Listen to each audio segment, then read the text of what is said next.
Subscribe करें और bell दबाएं ताकि कोई खबर रह न जाए। तवज्जो फरमाइए, हमारे प्रोग्राम का मकसद हरगिज़ किसी की दिल आजारी नहीं और हमारे स्टाइल से आपका या किसी इदारे का मुत्तफिक होना भी कतई जरूरी नहीं। कमजोर दिल वाले हजरात दूर रहें, सियासी कारकुन दिल थाम कर देखें, सियासतदान हजरात जरा फासला रखें वरना प्यार हो जाएगा। कहीं पे निगाहें कहीं पे निशाना, यही है भाई अंदाज हमारा, समझ तो गया होगा। रिमोट कंट्रोल बच्चों की पहुंच से दूर रखें और अगर तबीयत ज्यादा खराब हो जाए तो हमसे रुजू करें। ईमेल एड्रेस समझ तो गया होगा @mittu.com।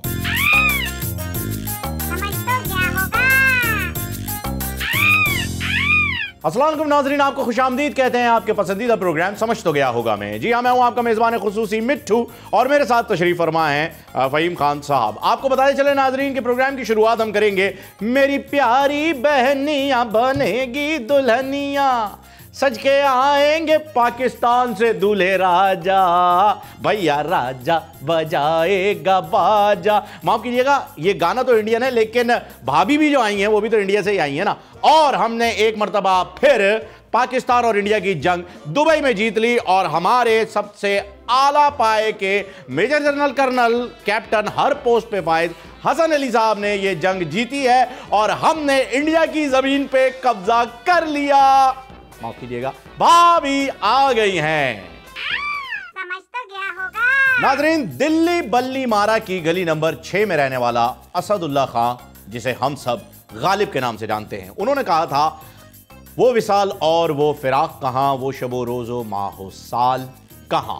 जी हां, मसला कश्मीर के ऊपर भी ये कहां वाली लॉजिक जो है वो बड़ी फिट बैठती है। मौलाना फजलुर रहमान कहां, उनके बाद मलाला फजलुर, माफ कीजिएगा मलाला यूसुफजई कहां, मेरा जिस्म मेरी मर्जी के प्ले कार्ड उठाने वाली खवातीन कहां। और इस कहां की दौड़ में जितने भी ह्यूमन राइट्स एक्टिविस्ट घूमते रहते हैं, जिब्रान नासिर कहां, और इसके साथ साथ वो बड़ी बड़ी मूंछों वाले जो हमेशा सोमालियन कज़ाकों से लोगों की जान बचा के लेकर आया करते थे, अंसार बरनी साहब कहां। तो मैं एक मरतबा फिर आपसे कहना चाहूंगा वो शबो रोज माहो साल कहां। और नाज़रीन, कश्मीर कमेटी के लॉन्ग टर्म सरबराह मौलाना फजलुर रहमान साहब की तलाश जारी है। हमने जगह जगह ढूंढा, दोस्तों के घर खटखटाए, वहां से भी नहीं मिले, हत्ता कि हमने गूगल भी कर लिया, वहां पर भी नहीं मिल सके। अब जबकि वो नहीं मिल रहे हैं तो मेरी सिफारिश है कि कश्मीर कमेटी का सरबराह हाफिज सईद साहब को बना दिया जाए। लेकिन अगर आप कश्मीर कमेटी का सरबराह हाफिज सईद साहब को बनाते हैं तो इंडिया सिर्फ और सिर्फ यही कहेगा भाई हाफिज साहब की नहीं हो रही यार, ये देखो ये चीटिंग है यार, तुम बड़े लड़के लेकर आ रहे हो यार, ये चीटिंग है, हमें पहले बताना चाहिए था, ये नहीं हो गया। हाँ, बड़े लड़कों वाली नहीं हो रही। हाँ, लेकिन हम इंडिया से सिर्फ इतना ही कहना चाहेंगे, आपने जो करना है कर ले, हमारी तरफ से जवाब आएगा। एक और जवाब है लेकिन सेंसर लग जाएगा।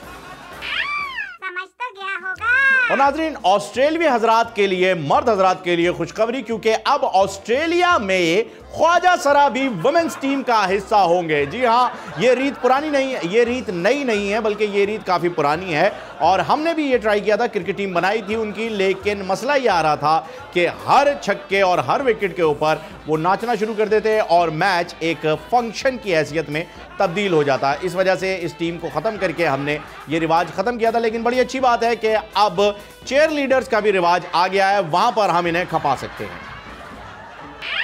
समझ तो गया होगा। और नाज़रीन, मोदी सरकार इस वक्त लगभग तकरीबन पागल हो चुकी है, लेकिन खुसूसी तौर पर मोदी साहब जो है, जो कि पीएम इंडिया के, वो इतने बावले हो चुके हैं। हमने कई मरतबा उन्हें कहा कि भाई मत कर मत कर मत कर, लेकिन उसके बावजूद भी वो नहीं माने। तो सर, हमारी तो आपसे सिर्फ यही गुजारिश है कि don't teach your father how to make babies. समझ तो गया होगा। नाज़रीन, कहते हैं जहां अंधेरा हो या सन्नाटा हो या लोगों का चहल पहल कम हो, वहां अक्सर भूत बसेरा कर लेते हैं। जी हां, ऐसी कुछ आवाज़ें कोट लखपत के बाहर से गुजरने वाले लोगों को सुनाई दे रही हैं, जिसमें कुछ ऐसी आवाज़ें आ रही हैं जो कि वो समझ नहीं पा रहे क्या है, लेकिन कमो बेश जो उन्होंने बताया वो आपके सामने अर्ज करते हैं। कहते हैं, आवाज़ आती है, कोई है, अरे भाई कोई है जो मेरे बेनाम अकाउंट्स को अपना नाम दे दे। पहले फिल्मों में एक सेठ कचरे के ढेर से बच्चे को उठाकर पढ़ा लिखा कर इंजीनियर बना के अपनी जायदाद का वारिस बना देता था, लेकिन आज मेरे बेनाम अकाउंट्स को नाम देने वाला कोई नहीं। क्या बच्चे को पालने से मुश्किल है बेनाम अकाउंट्स को नाम देना? बेनाम अकाउंट्स को नाम खप्पे। अब ये नहीं पता कि ये आवाजें किस शख्स की आ रही हैं। समझ तो गया होगा। और नाज़रीन, जिस तरह से हवा निकलती है गुब्बारे से करके, वैसे ही भारत का जंगी जुनून भी निकल गया। मजे की बात तो यह है कि अनकरीब पाकिस्तान के खौफ से लरसता हुआ भारत अपने झंडे में से सब्ज और सफेद रंग भी निकाल देगा, क्योंकि मोदी जी को सुनने में आया है रात में ख्वाब में भी अपने तिरंगे में हमारा दुरंगा नजर आता है। इसकी वजह से उन्हें रात में नींद भी नहीं आती। और जहां तक मुझे पता है मिट्टू, मोदी जी तो ब्रह्मचारी में है ना, शादी भी नहीं की है, तो मेरे ख्याल में लोरी के तौर पे आप वो गाना सुन सकते हैं खान साहब का, एक बेमिसाल सरमाया मैंने अपने हाथ से गवाया, हंजू हुण ना मोड़ चुप रहने दे चल रहने दे। सजाद अली खान साहब का यार। समझ तो गया होगा। और नाजरीन, बकरा ईद जो है वो खत्म हो चुकी है। कसाईयों के बाद डॉक्टर्स ने अब पोजीशन संभाल ली है और फ्रंट से डॉक्टर्स अब लीड कर रहे हैं, क्योंकि जो हमारी दाखिला पॉलिसी थी अब उसकी वजह से हमारी खारजा पॉलिसी थोड़ी सी डिस्टर्ब हो गई है। लेकिन अच्छी बात यह है कि पोजीशन अभी तक सर्जन्स के हवाले नहीं गई है, वरना वो दिन भी दूर नहीं जब सर्जन कहेंगे भाई खुले पैसे नहीं है, एक छोटा सा ऑपरेशन और कर दूं, छोटा मोटा कोई दिल, कलेजी, फेफड़ा, हार्निया। नाजरीन, मिलावट और करप्शन का ऐसा बाजार गर्म हो चुका है जिसकी मिसाल हमें माजी करीब तो क्या, माजी दूर में भी नहीं मिलती। आपको एक और मजे की बात बताऊं कि मिलावट और करप्शन का यह आलम है कि कीड़े मार दवा में भी कीड़े लग रहे हैं। और कीड़ों और करप्शन से याद आया कि मरियम नवाज साहिबा ने हालिया बयान में कहा है कि बाऊजी को सिर्फ और सिर्फ कायदे आजम साहब से मोहब्बत की सजा मिल रही है। बिल्कुल आपने ठीक कहा जी, बाऊजी को कायदे आजम साहब से भी मोहब्बत की सजा मिल रही है और जॉर्ज वॉशिंगटन से भी मोहब्बत की सजा मिल रही है। समझा करें, माफ कीजिएगा। अच्छा, ये भी आपको बताया चले नाजरीन के अगरचे खवातीन तावीज लेना छोड़ दें बाबाओं से, तो शहर के आधे बाबा पिज्जा शॉप पे डिलीवरी करते हुए नजर आएंगे। मुबारक हो, आपके घर पिज्जा आया। तुम कौन सी डिलीवरी समझे? बड़े घटिया तोते हो।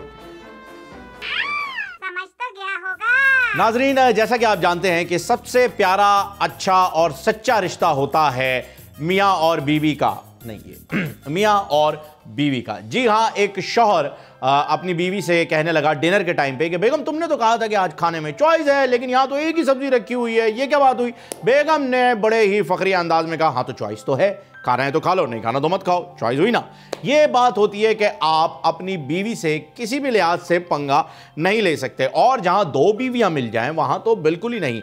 एक वक्त का जिक्र आपसे करता चलूं कि दो बेगमात एक दरख्त के नीचे बैठी हुई बातें कर रही थी। महीना था जनवरी का कि अचानक से एक आम आकर उनके पास गिरा। पहली बेगम ने दूसरी बेगम से पूछा कि जनवरी के महीने में आम, ये तो कमाल हो गया। तो आम चिल्ला कर बोलने लगा, अरे तुम दोनों की बातें सुनकर पक गया हूं, इतनी बुराई अपने शौहरों की, इतनी बुराई अपने ससुराल की, इतनी बुराइयां अपनी सास की, खुदा का खौफ करो यार। ऐसा होता है क्या मिट्टू? नहीं, मेरी बीवी तो ऐसी बिल्कुल भी नहीं है। घर भी तो जाना है ना। हाँ, बिल्कुल भी नहीं। समझ तो गया होगा। नाजरीन, आज कल क्योंकि ईद कुर्बा अभी हाल ही में गुजरी है, तो बारबेक्यू का बड़ा ही रिवाज गर्म हुआ है। जी हाँ, आपको बताया चले कि हर घर से कोयलों का धुआं उठता नजर आता है, और जहां धुआं होता है वहां आग भी जरूर होती है। हमने अभी अभी अपनी रिसर्च के मुताबिक पता यह लगाया है कि अजीम है वो लोग जो दिन रात मुर्गन खाने खाते हैं, बारबेक्यू खाते हैं, नल्ली पाए निहारी फोड़ते हैं, और उसके बाद एक कप ग्रीन टी का पीकर कहते हैं वजन कम हो जाएगा। आपके भाई ने ग्रीन टी पी ली, वो भी विदाउट शुगर, वजन कम। 1 महीने से पी रहा हूं भाई। ये जो खुशफहमी में जी रहे हैं लोग, उन्हें मेरा सलाम। और साथ साथ उन लोगों से भी मेरी मौदबाना गुजारिश है जो कि रेस्टोरेंट में जाकर खाते निहारी हैं, और पाए हैं, और फ्राई कबाब हैं, और फ्राई फिश है, और उसके बाद वेटर से झगड़ा ये कर रहे होते हैं यार तुम्हारे यहाँ डाइट कोल्ड ड्रिंक नहीं होती। अब मैं क्या करेगा भाई डाइट कोल्ड ड्रिंक, बचा क्या है जिंदगी में?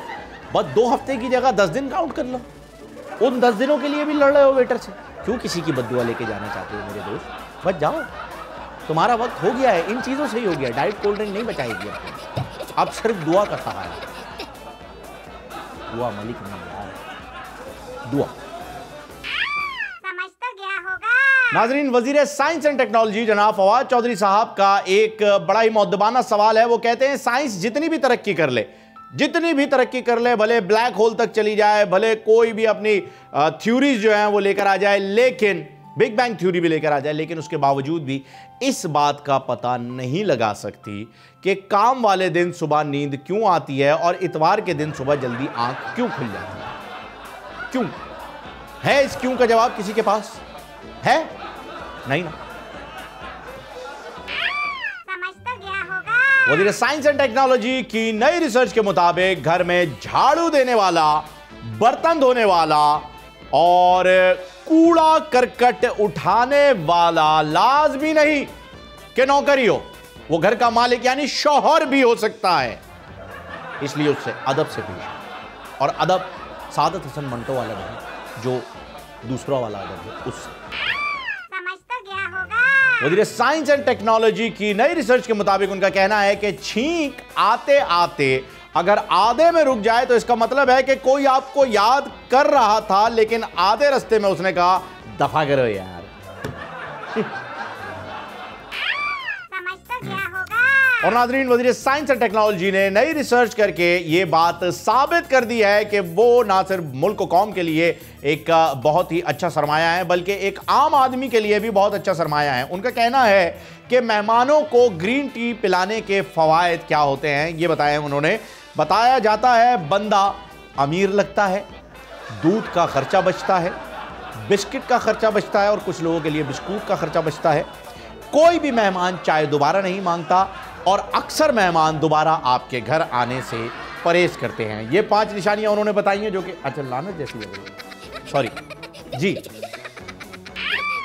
तो गया होगा। और नाजरीन, यूरिन टेस्ट नहीं बल्कि यूरिन टेस्ट करने वाले इंडियंस का शेरों से क्या मुकाबला। जी आपको बताएंगे, एक भारतीय फौजी परेड के दौरान सर्जिकल स्ट्राइक करते हुए गिर गया और अपनी सर्जिकल स्ट्राइक को उठकर कैसे साफ कर रहा था, देखिए इस वीडियो में।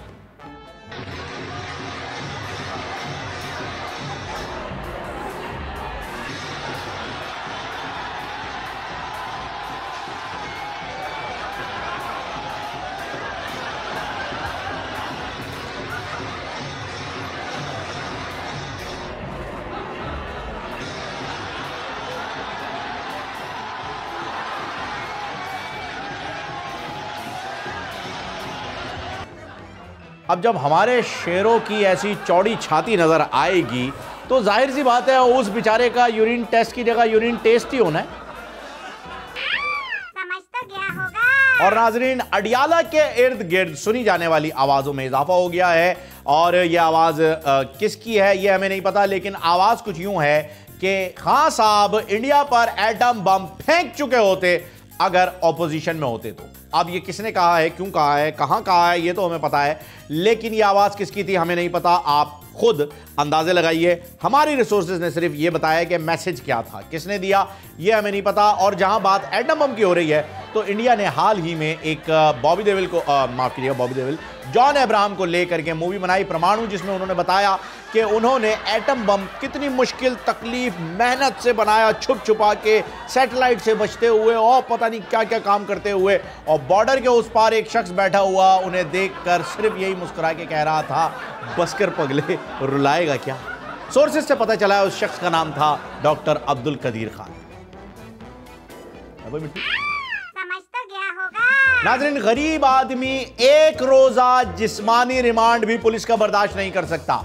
अगले दिन जब उसे अदालत में पेश किया जाता है तो वो बेचारा बमुश्किल अपने पैरों पर खड़ा हो पाता है, लेकिन हमारे सियासतदान 15-15 रोजा जिस्मानी रिमांड के बाद भी कॉटन के कपड़े पहनकर, रोलेक्स की घड़ी चढ़ाकर अपनी डबल केबिन या प्राडो में से उतर के आते हैं, महंगा परफ्यूम लगा के बिलों के, माफ कीजिएगा मेरा मतलब है कि पार्लियामेंट या अदालत में पेशी के लिए।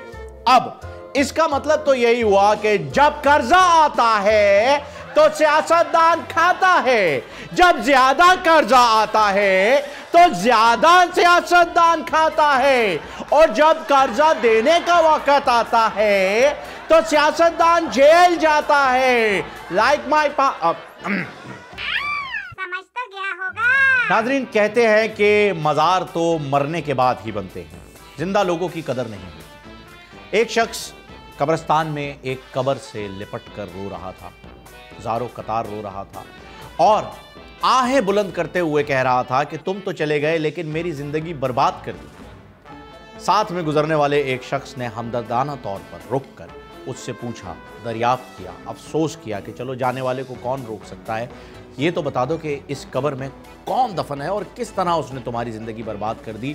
तो जो शख्स रो रहा था उसने अपने आंसुओं को पोंछा, अपनी सांस को दोबारा हासिल किया और कहने लगा, इस कब्र में मेरी बीवी का पहला शौहर दफन है। ना वो कमबख्त मरता, ना मैं मरता, न तुम मुस्कुराते, न ये बात हो। समझ तो गया होगा। नाजरीन, मैंगो सीजन चल रहा है, बल्कि अब तो इख्तिताम को है, तो बात कर लेते हैं आम की। और आम की बात करते हैं तो याद आते हैं हमें मिर्ज़ा गालिब। जी हाँ, एक शख्स उनके इलाके में रहता था जिसे आम पसंद नहीं थे। उसने एक दिन गालिब साहब, और गालिब साहब को आम कितने पसंद है ये तो हर ज़ुबान आम है, तो आप गालिब साहब से उसी शख्स ने एक दिन उनकी गली में चौराहे पर रुक कर पूछा कि भाई गालिब साहब, आप आम क्यों खाते हैं? अब गालिब साहब अपने मिजाज के थे, उन्होंने कहा, जी हम तो आम इसलिए खाते हैं, आम कौन नहीं खाता, हर शख्स आम खाता है, हर शख्स को आम पसंद है, इसलिए खाते हैं। तो उस शख्स ने कहा, गालिब साहब गधे आम नहीं खाते। तो गालिब साहब ने पलट कर जवाब दिया, सही कह रहे हैं आप, वो गधे ही हैं जो आम नहीं खाते। इसलिए आपको बताते चले कि जब आप किसी से पंगा ले रहे हों तो एटलीस्ट ये देख लिया करें कि सामने वाले का वजन क्या है। अब आपको ये भी बताते चले कि आम खाते वक्त एक चीज़ है जिसे हमें साइड पर रखना होता है। ये बात भी एक सियाने ने कही है एक गेम शो में। आपको बताते चले कि आम खाते वक्त एक चीज़ है जिसे साइड पे रखना होता है, उसे तमीज़ कहते हैं। और मैं एग्री करता हूँ, मैं 100% एग्री करता हूँ, तमीज़ से आम नहीं खाया। मैं तो किसी के सामने आम नहीं खा सकता, ये बात तो सच है। पर जब भी आम खाने के लिए बैठता हूँ तो मेरे ख्यालों में एक सदा गूंजती है, आम खाएगा, आम खाएगा, आम खाएगा, आम खाएगा। समझ तो गया होगा। नाजरीन, नुसरत फतेह अली खान साहब ने अपनी कव्वाली के बीच में एक शेर कहा था, और क्या ही खूब शेर था, आपकी नज़र करता चलूं। ज़रा उनकी शोखी तो देखिए, ज़रा उनकी शोखी तो देखिए, लिए जुल्फ़ खमशुदा हाथ में मेरे पास आके दबे दबे मुझे सांप कह के डरा दिया। अब यहाँ बात जो आई है जुल्फ़ों की, तो आपको बताते चलें कि बहुत से ऐसे मर्द हजरात हैं जो शादी से पहले अपनी होने वाली बीवी, अपनी गर्लफ्रेंड, अपनी महबूबा की जुल्फ़ों के छांव तले अपनी पूरी ज़िंदगी गुजारना चाहते हैं, और शादी के बाद अगर उन जुल्फ़ों में से एक जुल्फ़ भी सालन में से निकल आए तो उनके घर के दरवाजे के बाहर खड़े होकर के आप सिर्फ उनका टैलेंट चेक करें। ओए होए होए होए, क्या नॉन वेज गालियों का सिलसिला शुरू होता है। ऐसा लगता है कि एक ना खत्म होने वाला सिलसिला है। समझ तो गया होगा। और नाजरीन, जिक्र करेंगे उस शख्स का जिस शख्स के बारे में एक बहुत ही आला शख्सियत पार्लियामेंट से जिनका ताल्लुक है, वो कहते हैं, मेरे ख्वाबों में वो आए, आके मुझे छेड़ जाए, उससे कहो कभी सामने तो आए। जी हाँ, हम बात कर रहे हैं शेख रशीद साहब की, जिन्हें लंदन में पड़े हैं अंडे। और शेख साहब ने उसके बाद ये कहा है कि ये वही अंडे हैं जो उस मुर्गी ने दिए हैं जिस मुर्गी का जिक्र इमरान खान साहब ने 8 से 10 महीने पहले कर दिया था। क्या बात है शेख साहब, क्या बात है। मतलब आपने K9 का टाइटल तो ले लिया, छीन लिया है आपने सर।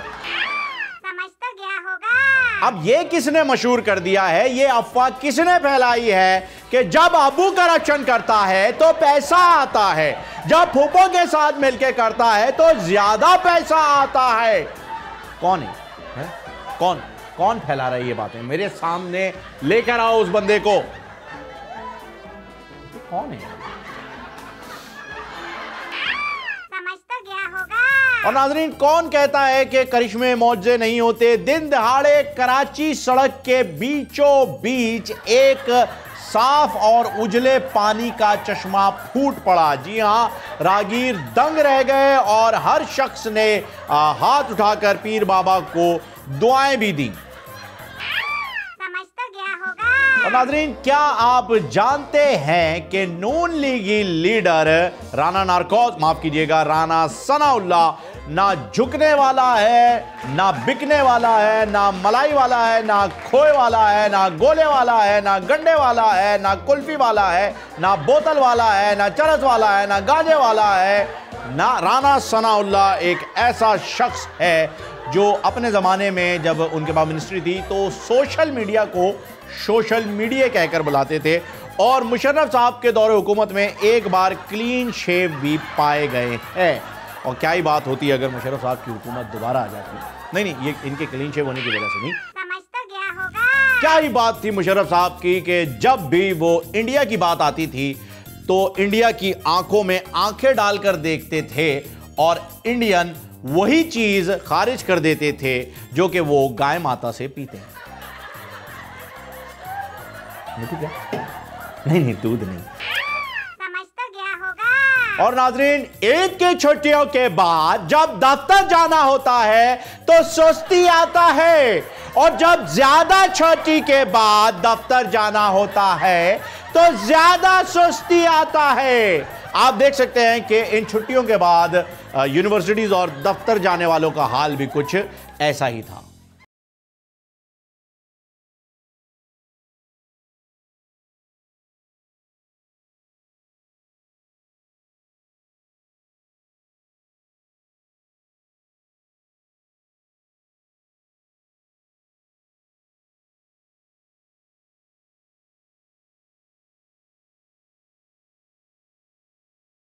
जेल के बैरिक से एक कैदी ने सिगरेट को सुलगाया।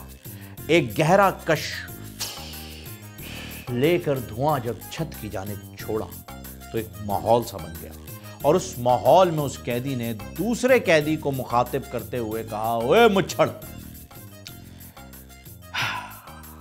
अज बैरिक दी सफाई विच मैनू ख्याल आया कि असल गल तेजाब दी है, ये हार्पिक दी गल्ला एवं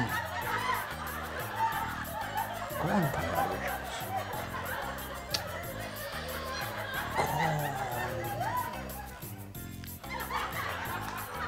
कौन पता नहीं। समझ तो गया होगा। और नाजरीन, वजीर साइंस एंड टेक्नोलॉजी जनाब फवाद चौधरी साहब की रिसर्च के मुताबिक उनका कहना है कि ईद से पहले, बड़ी ईद से पहले गोश्त बाजार से और बर्फ फ्रिज से मिलती है, लेकिन बड़ी ईद के बाद गोश्त फ्रिज से और बर्फ बाजार से मिलती है। वक्त वक्त की बात है मेरे दोस्त, वक्त वक्त की। वक्त करता जो वफा आप हमारे होते, हम भी औरों की तरह आपको प्यारे होते। ये वजीर साइंस एंड टेक्नोलॉजी से ऑपोजिशन वाले कह रहे हैं। समझ तो गया होगा। नाज़रीन, मरियम सफदर साहिबा ने कैप्टन सफदर साहब से मैके जाने की जिद की तो कैप्टन सफदर साहब ने कहा, ठीक है, सुबह 5 बजे, क्योंकि मैं फौजी था तो फौजी तरीके से मुझसे इजाज़त मांगना, लाइक अ फौजी जवान। मरियम सफदर ने कहा ठीक है, सुबह 5 बजे जो है वो उन्होंने उठ के सैल्यूट किया। सर, मैके जाना है, 1 महीने के लिए छुट्टी चाहिए, इजाज़त है? कैप्टन सफदर ने जवाब दिया, ओके एट ईज, इजाज़त है, लेकिन तुम अपना चार्ज किसे सौंप कर जा रहे हो सोल्जर? समझ तो गया होगा। और नाज़रीन, आपको याद होगा अभिनंदन, जी हाँ, द टी वॉज फैंटास्टिक वाला अभिनंदन। और अभिनंदन साहब ने जो है, बल्कि साहब कह दिया मैंने, हाँ, अभिनंदन को इंडिया ने तीसरे बड़े अवार्ड से नवाजने का फैसला किया है, जिस पर दीगर भारतीय फौजियों की भी ये ख्वाहिश है कि वो भी जल्द से जल्द अपना जहाज पाकिस्तान की तरफ लेकर आए, जिसे हमारे शेर जो हैं वो गिरा दें और उसके बाद ये अपना असला उनके हवाले करके अपने आप को सरेंडर करें और वापस इंडिया जाकर तीसरा बड़ा अवार्ड हासिल करें।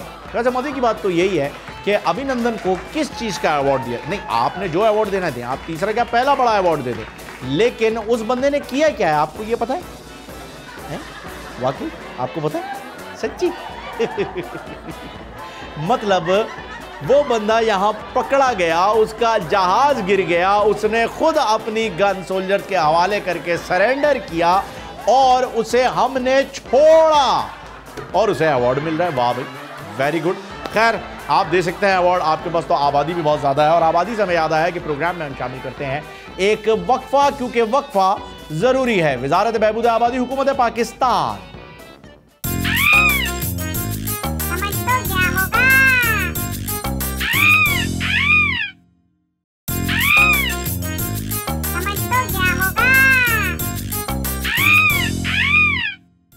वेलकम बैक नाजरीन। प्रोग्राम में एक मरतबा फिर आपको खुशामदीद कहते हैं। और नाजरीन, तारीख गवाह है कि जब कभी आप किसी को कमर पे खारिश करने को कहें तो वो 250 नई जगहों पर खारिश करता है, सिवाय उस जगह के जहां खारिश हो रही हो।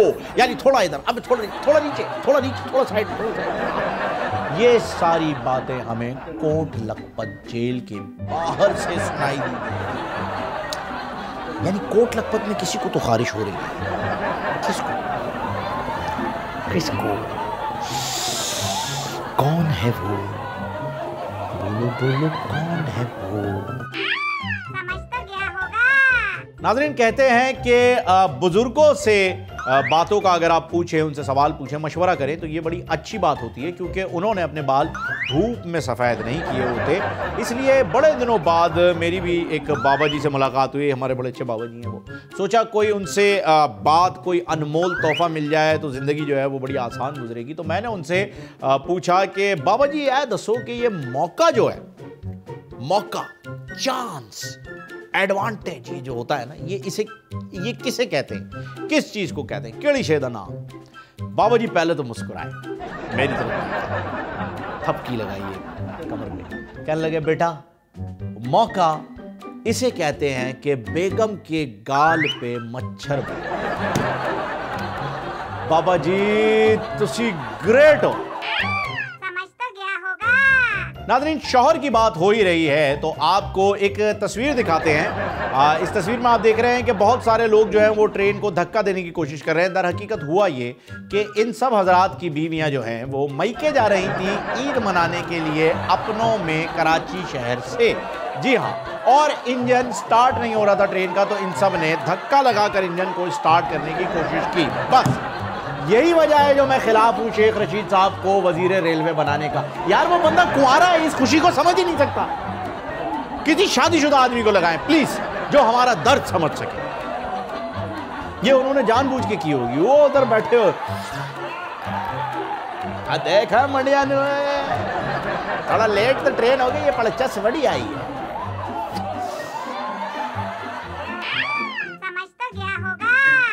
नाजरीन, दुनिया भर में गोश्त को 2 हिस्सों में तकसीम किया गया है, व्हाइट मीट, रेड मीट।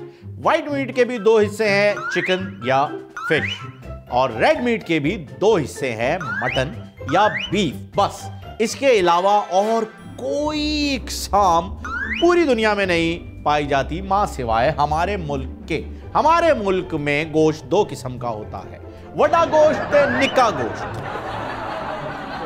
मतलब हम ससुरा किसी और ही गोला का, हम ई गोला पर गलती से आते हैं, हम ई गोला का हूं ही नहीं।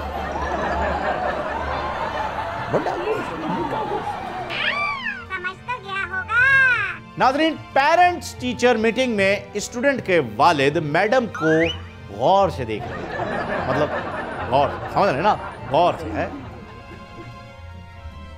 गौर से। मैडम बातें कर रही थी किसी और से, मैडम को गौर से देख रहे हैं वाले साहब।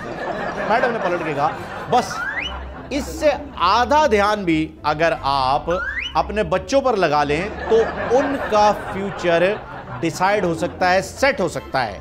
जिस पर वाले साहब ने पलट के मैडम से कहा बस उसका भी आधा ध्यान अगर आप मुझ पर लगा लें तो बच्चों का फ्यूचर तो नहीं, लेकिन फ्यूचर के बच्चे जो हैं वो डिसाइड हो सकते हैं।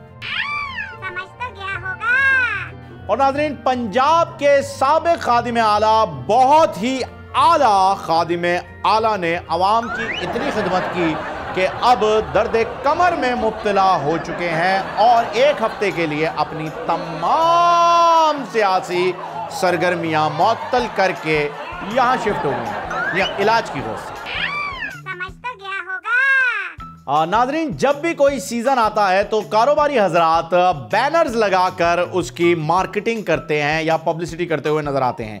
ईद कुर्बां पर भी हमारी नजर ऐसे ही एक बैनर पर पड़ी जिस पर लिखा हुआ था, हम करेंगे आपकी कुर्बानी, हम ही बनाएंगे आपका कीमा और आपके सिरी पाए भी हम ही बनाएंगे। शुक्र है ये नहीं कहा कि आपकी खाल भी हम उतारेंगे। हमें तो ये कोई हुकूमती नुमाइंदा या शब्बर का कोई आदमी लग रहा है जिसने ये बैनर बनाया। वैसे जब मैंने इस बैनर को पहली बार पढ़ा तो मेरे जहन में ये अल्फाज कुछ यूं आए थे, ईद उल अज़हा मुबारक हो।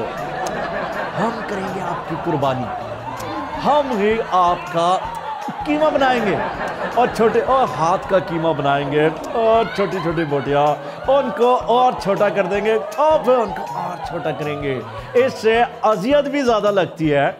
मशीन में तो आपने बस डाला और निकल गया, लेकिन जब आप हाथ से बना चौसी और होती है, आपके सिर पाए भी नहीं बना।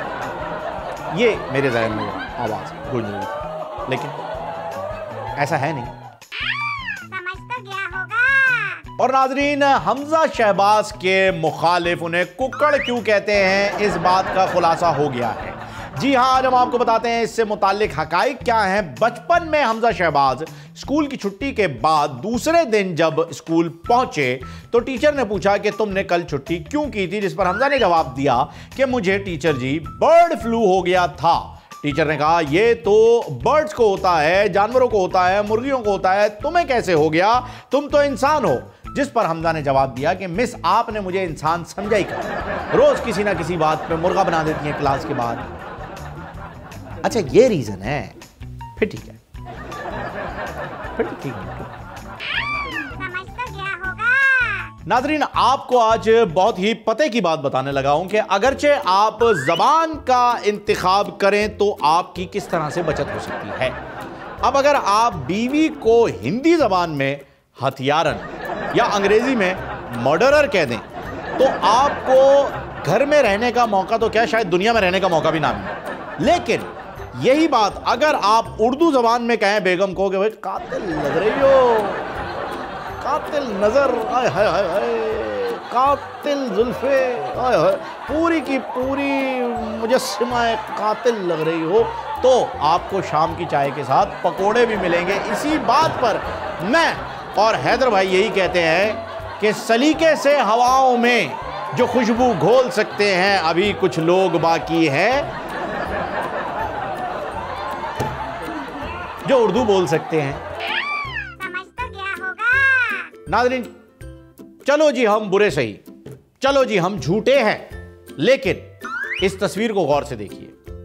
इसके नीचे लिखा हुआ है कि पकवान सेंटर का रिक्शा है ये।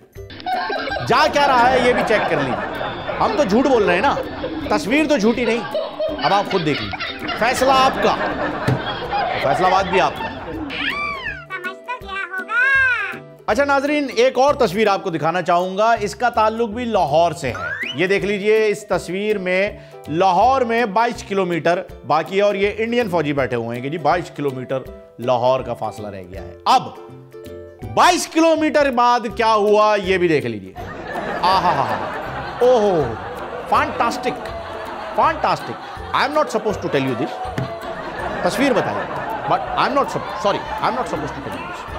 तस्वीर बता रही है कि 22 किलोमीटर बाद क्या हुआ। आहा हा। इंडिया में अगर हुई ये बात इंडियन जबान में कही जाए उन्हें समझाने के लिए, तो आपकी द्रौपदी का चीर हरण हो गया। चीर हरण। हाय हाय हाय हाय हाय हाय हाय। समझ तो गया होगा। नाजरीन, मियाँ और बीवी की लड़ाई हो रही थी तो मियाँ ने अचानक लड़ाई को रोकते हुए कहा time out, time out, time out, time out. हमें ये मसला अकल से हल करना चाहिए, ना कि लड़ाई झगड़े से। जिस पर बीवी ने कहा हाँ, ताकि तुम जीत जाओ। है सही है बच्चों, अकल से। मैं तो आंसू बहाऊंगी, मैं तो आंसू बहाऊंगी। ये देखो आ रहे, ये निकले, जालिम चलते रोज दारू पी के आता है, मारता है मुझे। और जीत गई, जीत गई। समझ तो गया होगा। नाजरीन, बच्चे गैर सियासी होते हैं ये तो हम जानते ही हैं, लेकिन बच्चों के अंदर भी एक पॉलिटिकल सेंस होता है, वो पॉलिटिशियन बनना चाहते हैं। ऐसे ही एक बच्चे ने अपने अब्बू से पूछा कि अब्बू ये पॉलिटिक्स क्या चीज़ होती है, तो अब्बू ने उसे बिठाया अपने पास और एग्जाम्पल दी। एग्जाम्पल के तहत समझाने की कोशिश की और कहा कि बेटा तुम्हारी अम्मी घर चलाती हैं तो उन्हें हुकूमत मान लो, मैं कमाता हूँ तो मुझे वजीर मान लो, काम वाली आके घर में काम करती है तो उसे मजदूर मान लो, और तुम जो हो वो मुल्क की आवाम अपने आप को समझ लो, और तुम्हारा छोटा भाई जो है उसे मुल्क का मुस्तकबिल समझ लो। ये कह ही रहे थे वालिद साहब के बच्चे ने कहा बस बस अब्बू मुझे पॉलिटिक्स समझ में आ गई है। जी हाँ, कल मैंने देखा कि किचन में वजीर मजदूर के साथ था, उस वक्त हुकूमत सो रही थी, मुल्क का मुस्तकबिल रो रहा था और आवाम की किसी को फिक्र नहीं। किसने कहा बच्चे सियासी होते हैं भाई? समझ तो गया होगा।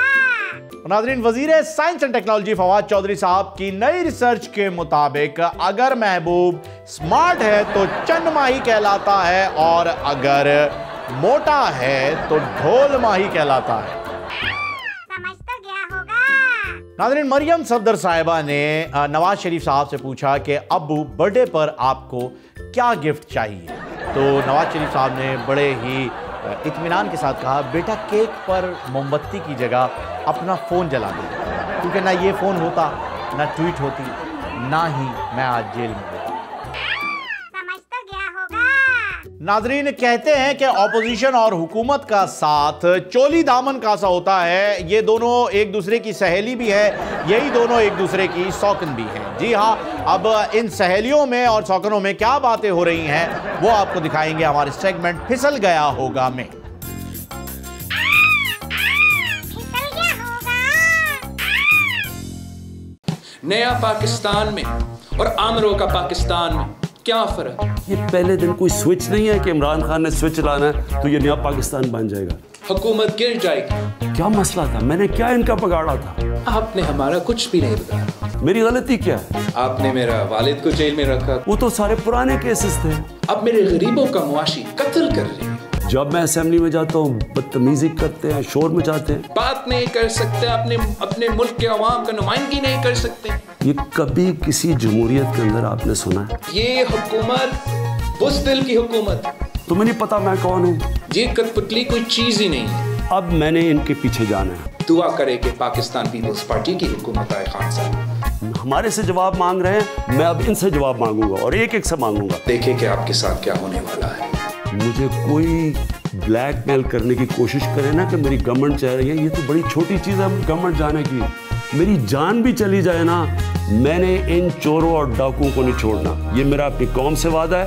इंशाल्लाह ताला दमदम मस्त कलाम होगा। फिसल गया होगा। जी नाजरीन, तो आपने देखा इस वीडियो में किस तरह की तकरार हो रही थी और यहां मैं आपको कहना चाहूंगा कि हुक्मरान सियासतदान मजे करें, अय्याशियां करें, गालम गलोच करें, महंगाई करें, बेरोजगारी में इजाफा करें, अफरा तफरी फैलाएं, ज्यादतियों और तलखियों से हाहाकार करती रहे ये आवाम, लेकिन फिर भी शेख रशीद साहब यही कहते हुए पाए जाते हैं बिल्लो रानी कहो तो अभी जान दे दूं। माफ कीजिएगा, हमारे प्रोग्राम का वक्त खत्म हो गया। इंशाल्लाह अगले प्रोग्राम में आपसे मुलाकात होगी। तब तक के लिए मुझे और मिट्ठू को इजाजत दीजिएगा। अल्लाह हाफिज। बिल्लो रानी समझ तो गया होगा।